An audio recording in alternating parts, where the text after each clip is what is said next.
Train दूसरे दिन Sunday को सुबह के 4 बजे चंद्रपुरम स्टेशन में पहुंची। काव्या और तन्वी स्टेशन पर उतर गई।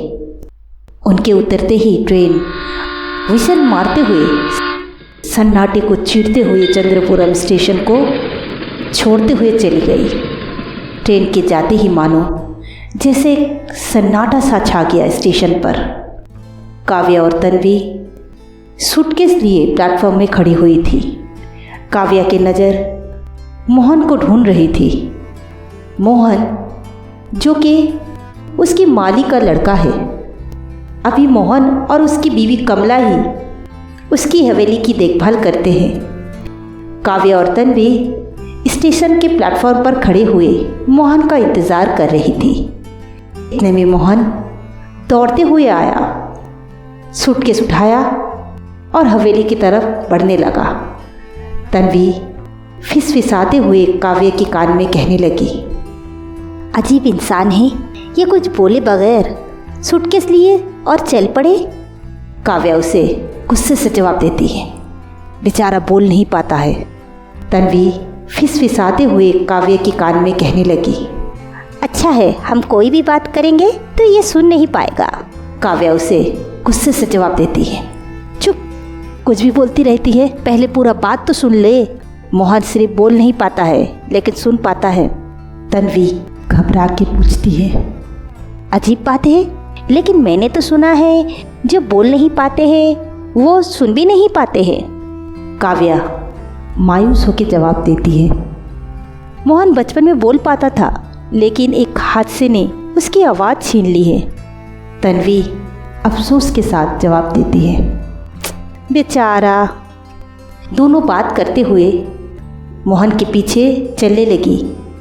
इतने में स्टेशन के बाहर उन्हें एक टांगे दिखाई दिया। काव्या हैरान हो गई और मोहन को बोलने लगी, अभी तक यहाँ के लोग टांगा इस्तेमाल करते हैं? काव्या मन ही मन बोल रही थी, शायद उसकी माँ ने सही कहा है, इस गांव का कभी परिवर्तन नहीं हो पाएगा। यहाँ के लोग आज भी वैसे ही है जैसे 20 साल पहले थे। अभी भी इस गांव में कोई उन्नति नहीं हुई है।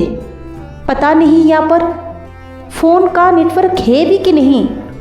यही बात सोचते सोचते काव्या टांगे की तरफ बढ़ने लगी। तीनों टांगे पर चढ़ के चंद्रपुरम गांव की तरफ बढ़ने लगे। गांव का रास्ता सन्नाटा था। आसपास के लोग दिखाई नहीं दे रहे।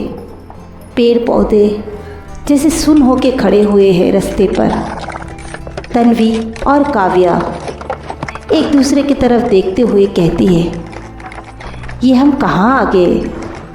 तन्वी काव्या की तरफ देखते हुए कहने लगी, काव्या, ये गांव कितना पुराना है। यहाँ के लोग कुछ दिखाई नहीं देते। यहाँ पर लोग रहते हैं कि भी नहीं। काव्या, हमें यहाँ आने नहीं चाहिए था। शायद तुझे तेरी माँ की बात सुननी चाहिए थी। काव्या उसे झिझलाते हुए कहती है, अभी हम आ गए हैं तो काम करके जाएंगे। मुझे ये काम करना ही था, इसके सिवा मेरे पास कोई रास्ता नहीं है। तन्वी, तुझे पता है। तन्वी चुप हो जाती है, काव्या की तरफ देखती है। एक अजीब सा डर काव्या की आंखों में छलक रही थी, लेकिन वो अपने आप को मजबूत बनाए हर परिस्थिति से लड़ने के लिए तैयार है। मानो अपने आप से वो जंग लड़ रही है।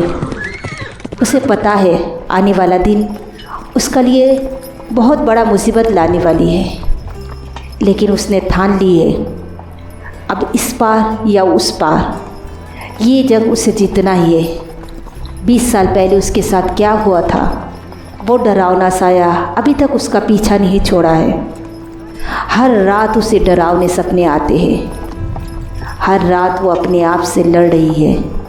चंद्रपुरम आने का उसका मकसद सिर्फ हवेली को बेचना नहीं है, उस राज से पर्दा भी उठाना है, जिस राज का साया अभी तक उसकी ज़िंदगी में पड़ी हुई है। उसे उठाना ही होगा उस राज से पर्दा, ताकि वो आने वाली ज़िंदगी में उस डरावने ख्वाब को हमेशा के लिए तोड़ सके। टांगा सुनसान रास्ते से इस सन्नाटे को चीरते हुए मानो कुछ अनहोनी इस गांव में कदम रख रही है।